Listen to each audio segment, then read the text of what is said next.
Hi, audience. My name is Ziye Yang. Today, I will have the presentation with my colleague Yadong to to have the following topic. Our topic is that optimizing user space NVMe-oF Fabric TCP transport solution with both software and hardware methodologies. And today, our agenda lists the following. We will first introduce SPDK user-space NVMe-oF Fabric TCP solution. Secondly, we will introduce the software optimization based on kernel TCP stack and the IOPS feature in the recent Linux kernel. In the third part, we will talk about how to accelerate SPDK NVMe-oF Fabric target solution, especially in target site with Intel's Ethernet 800 series with application device queue feature. And in the first part, we will have the performance evaluation on SPDK NVMe TCP transport with the ADQ feature in Intel's NIC. And the fifth part will be the conclusion. And in the first part, we will introduce to SPDK use-based NVMe TCP solution. Then the audience can have a general overview of SPDK's solution. In this diagram, you can see that SPDK's NVMe-oF Fabric solution is built on SPDK's application framework, which leverages user space NVMe device drivers. And to support multiple transports, SPDK defines transport abstraction with three current implementations. They are Fabric Channel, RDMA, and TCP. And especially in TCP transport, currently we have three different kind of socket implementations. They are POSIX, ULING, and VPP. VPP means vector packet processing. And currently, POSIX-based socket implementation is the default socket implementation provided by SPDK. It has no dependency on kernel. And we also have the ULING-based implementation, which leverages the IO ULING features in recent Linux kernel. And this solution can apply the asynchronized network programming idea, which can improve the performance compared with a POSIX solution. Currently, it has some dependency on Linux kernel. For example, you need to install Linux kernel with the version number which is larger than 5.4.3. Then you can enable this feature. And for the VPP stack, it will be deprecated in SPDK 20.10 release. But we still, but for the customers or the SPDK users, they can still integrate their own user space TCP IP stacks, which can refer the implementation based on POSIX and the ULING implementation. It will be very easy.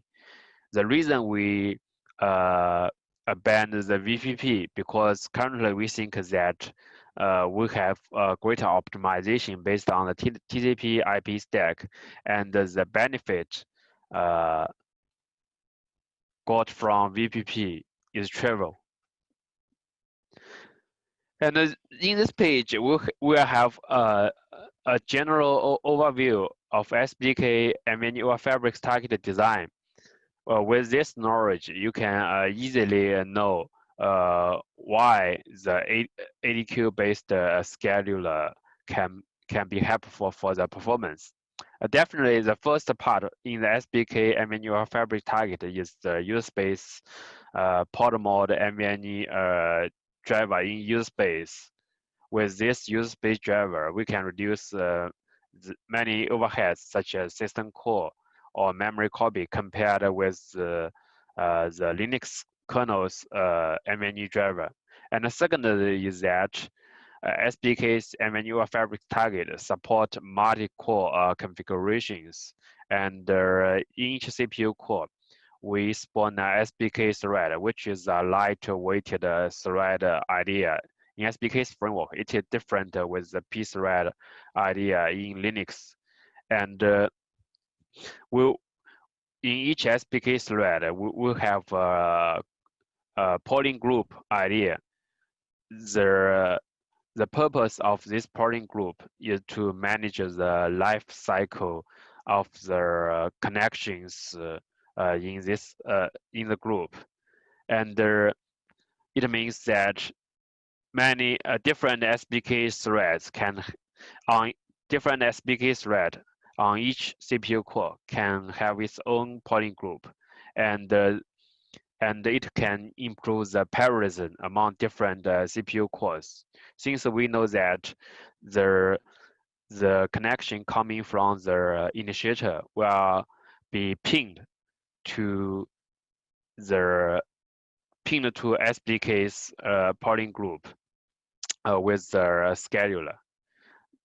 Definitely, the default scheduler is round robin, and with the ADQ feature from Intel SNCC, we can create another scheduler, which the name of which is the NAPI ID based scheduler. Then we can make it efficient.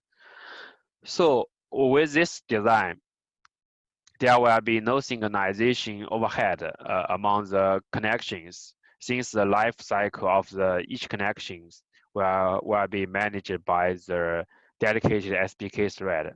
And also in the data path, I mean for the NVMe command execution on each connection on the target side, we all provide the asynchronous behavior, and there are no locks in the data path.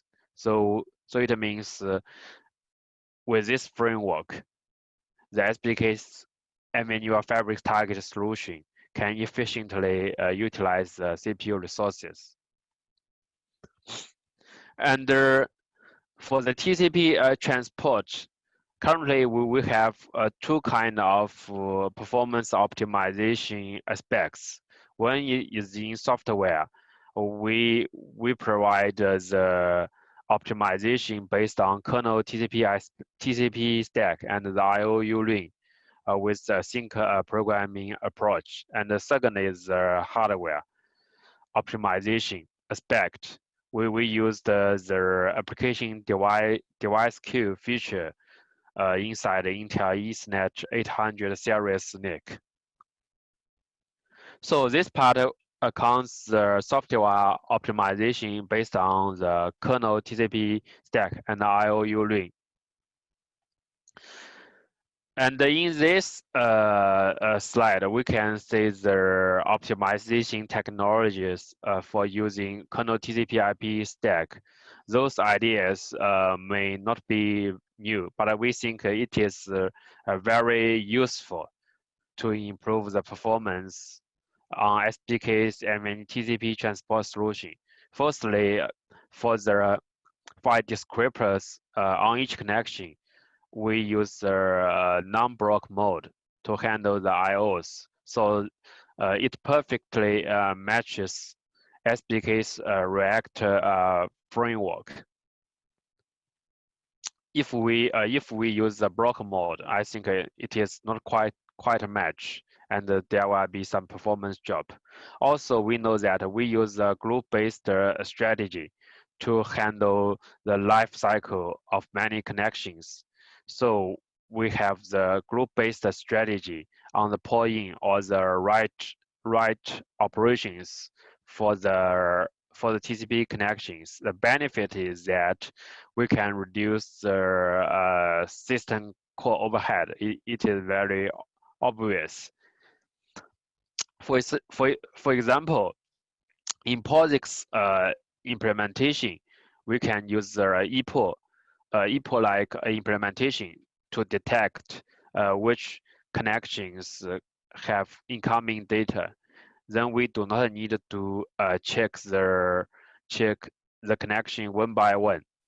For example, if you have 1,000 TCP connections, you can easily use one equal weight to detect the read event for all the 1,000 connections.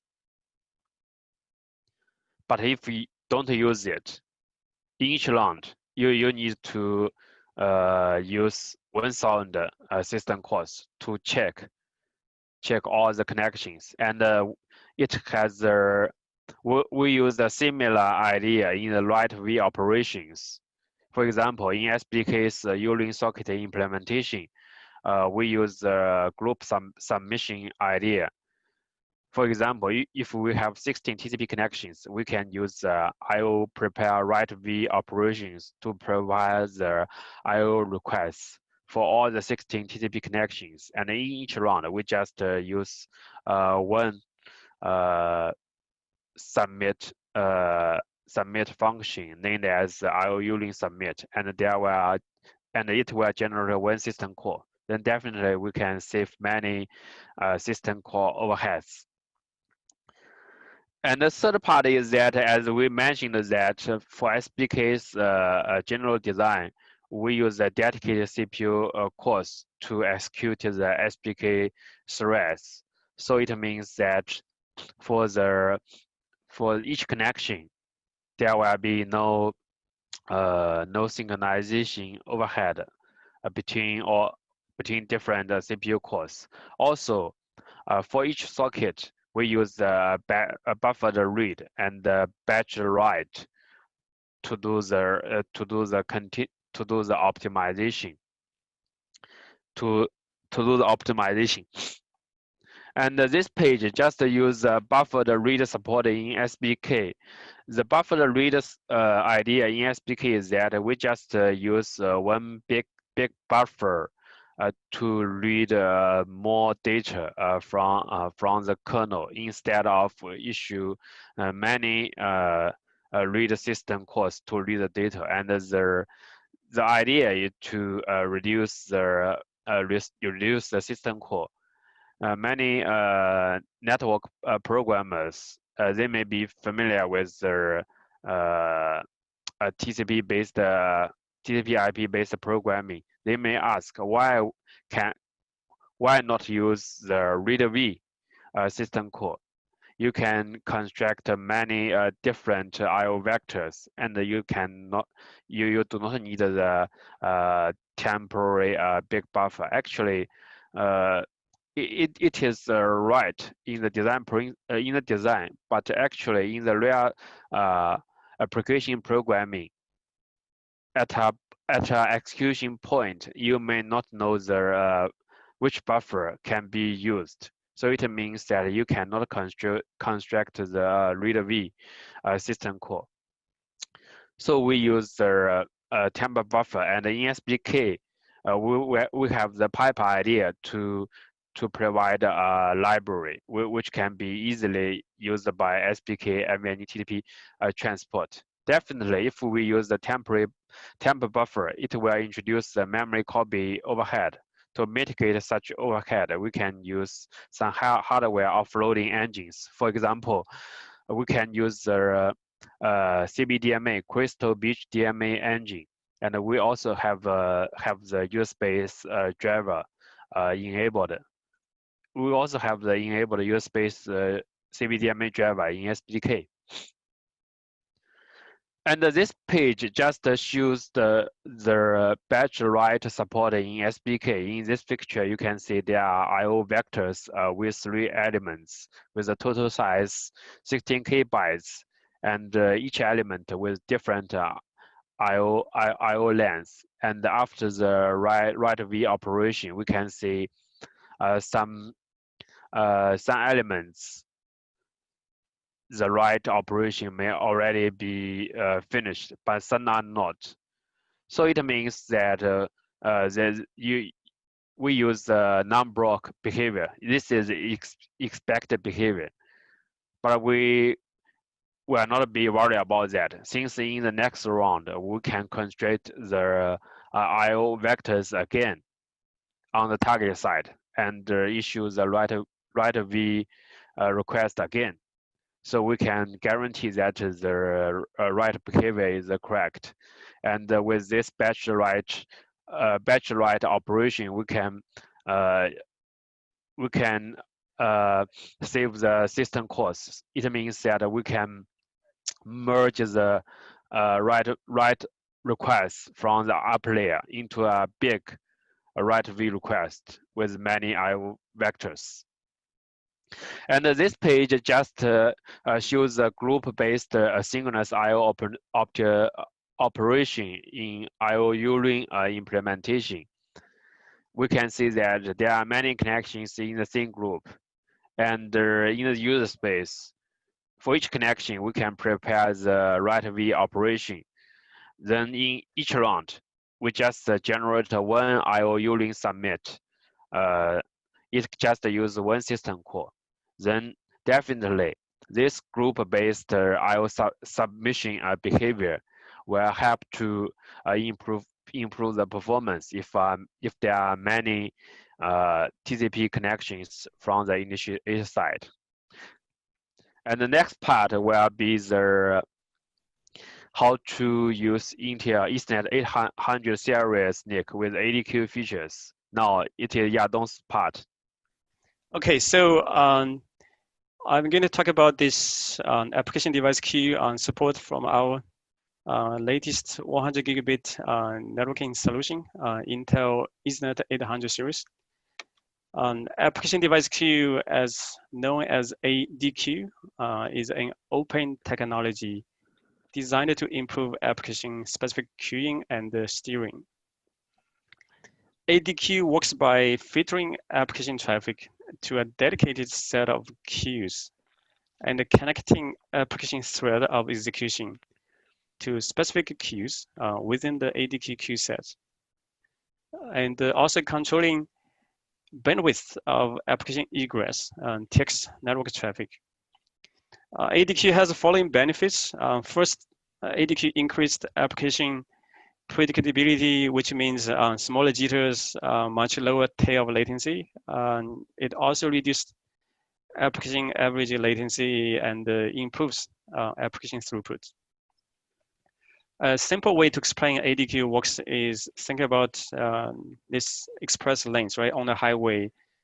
So if you have a dedicated express lane for the cars going to the same destination, for example, airport, the arrival time is predictable, right? And if you have many express lanes, I mean, one express lane for the cars going to the same destination, overall, it becomes much more efficient and you can get a high throughput. From system design point of view, when ADQ is enabled, you will have this perfect alignment between the device queue and the application threads which process the queue. So this perfect alignment provides an efficient producer-consumer processing model, right? So once you have this efficient producer-consumer processing model, all the unnecessary overheads in the software layers can be eliminated.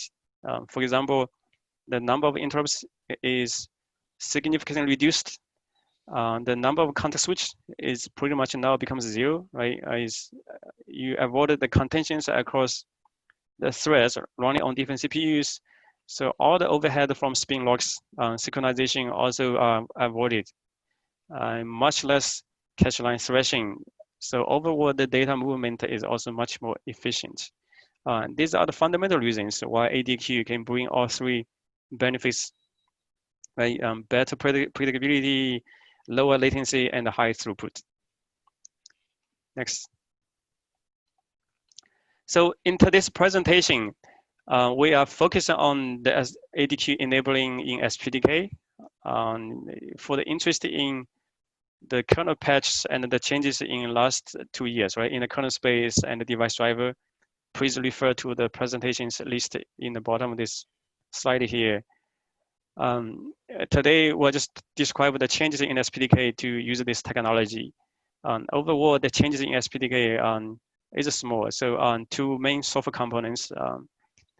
The first one is SPDK socket library. It implements a new function to get NAPI ID for the socket file distributor, and it implements a function to get optimal socket polling group. NAPI ID is basically the receive queue number from the device. And the optimal polling group is the new concept introduced to enable this scheduler logic, which comes to this NVMe over fabric layer changes. So in NVMe over fabric layer, it provides a NAPI ID-based scheduler, which basically groups all the NVMe TCP connections with the same NAPI ID into the same polling group. So once you have this NAPI-based scheduler in place, everything now is perfectly aligned, right? So all the packets coming to the same receive queue will be processed by the polling group running on one CPU core, right? So there's no more contention across the threads, no more cache line thrashing. So everything becomes much more efficient. Next. In this page, it just shows how we use the ADQ feature in SPDK's NVMe-oF fabric's target site. Two improvements. Firstly, please ignore the green words in the diagram.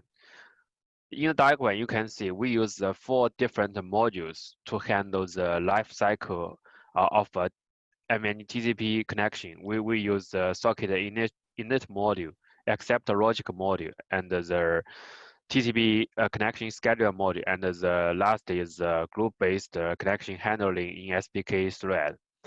And the purpose of the socket init module is just to create the socket listeners. Definitely, you can have many different listeners.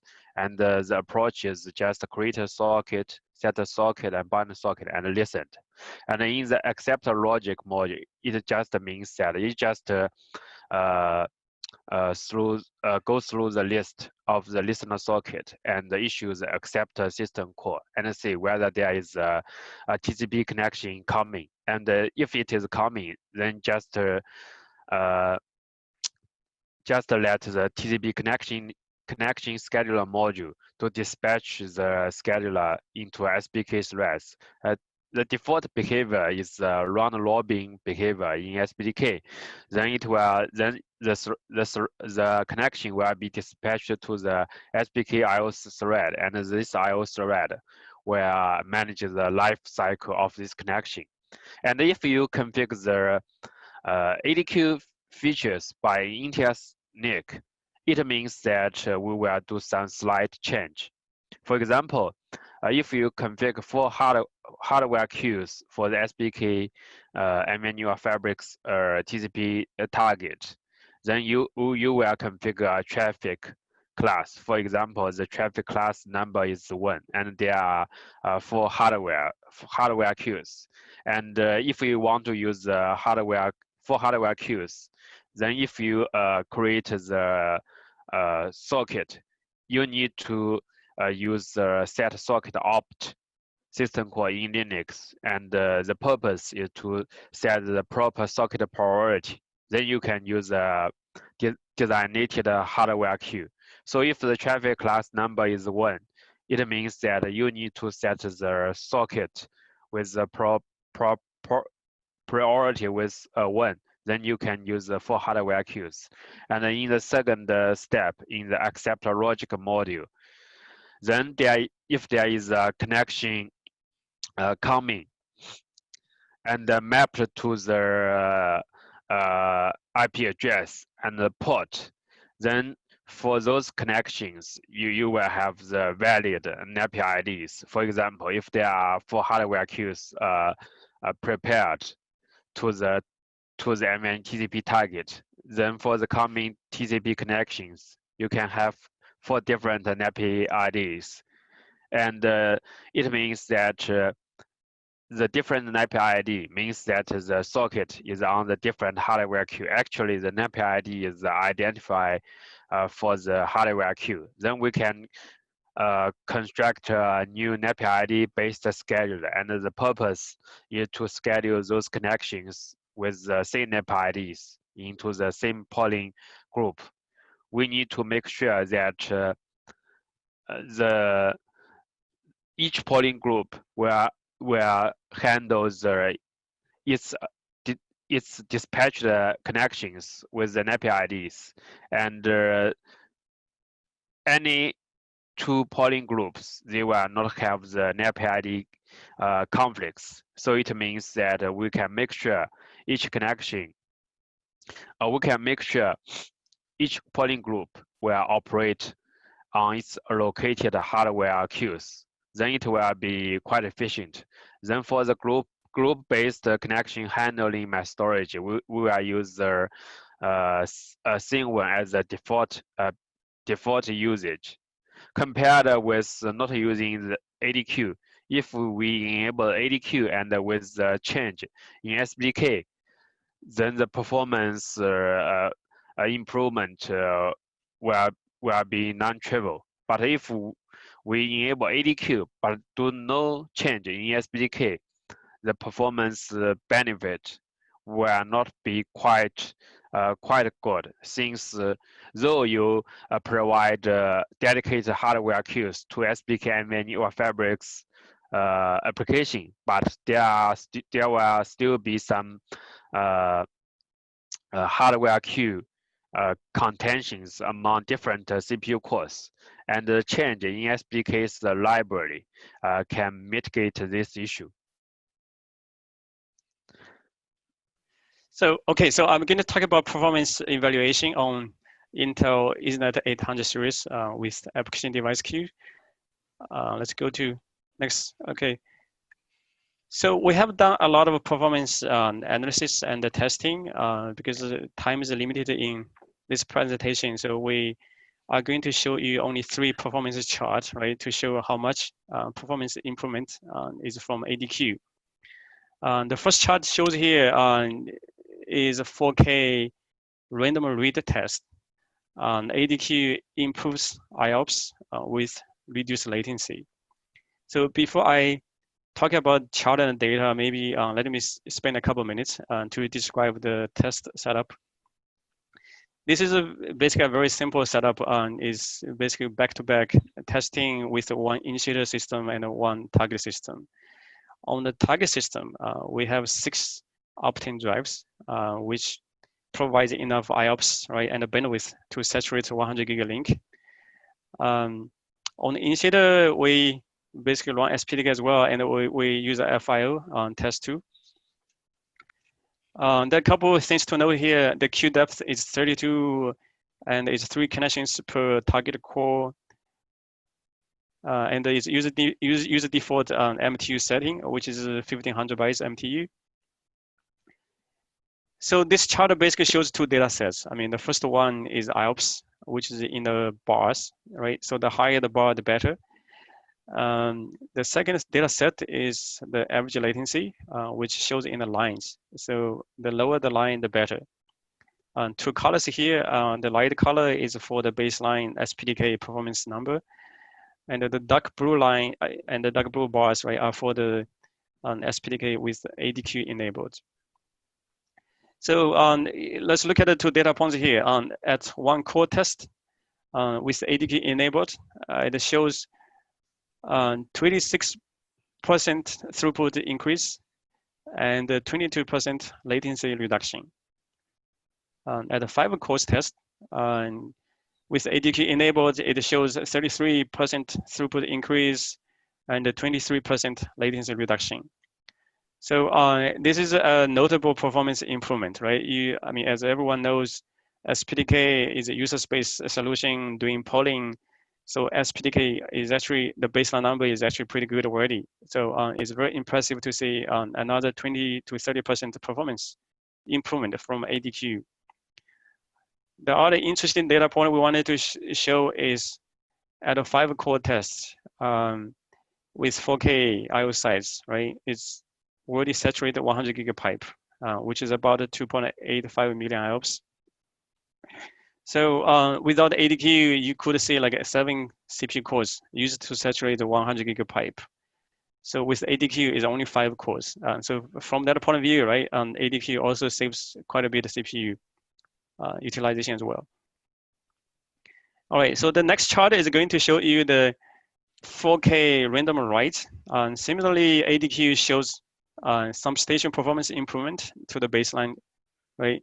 So 2 data points here at 1 core test with ADQ enabled, it shows 20% throughput improvement and 17% latency reduction.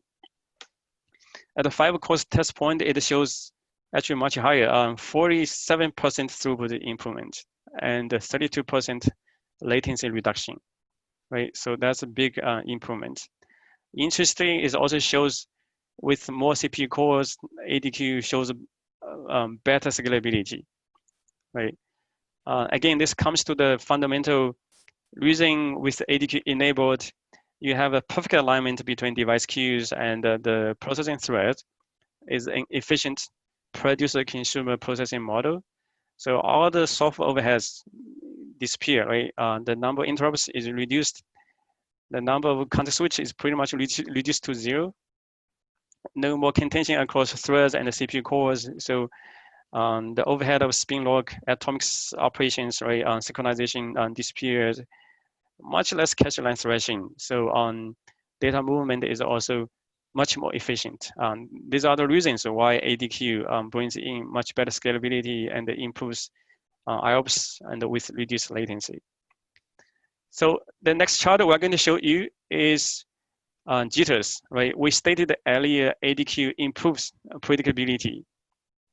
This chart shows the tail latency from ADQ and the baseline numbers. We showed the 2 nines here, 3 nines, 4 nines numbers here.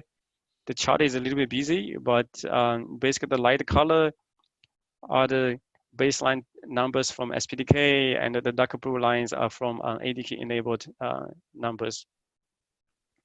We highlighted one data set here. If you look at 4 nines here, ADQ improves quite a bit. So at a 1 core test, right, it shows 31% 4 nines tail latency reduction.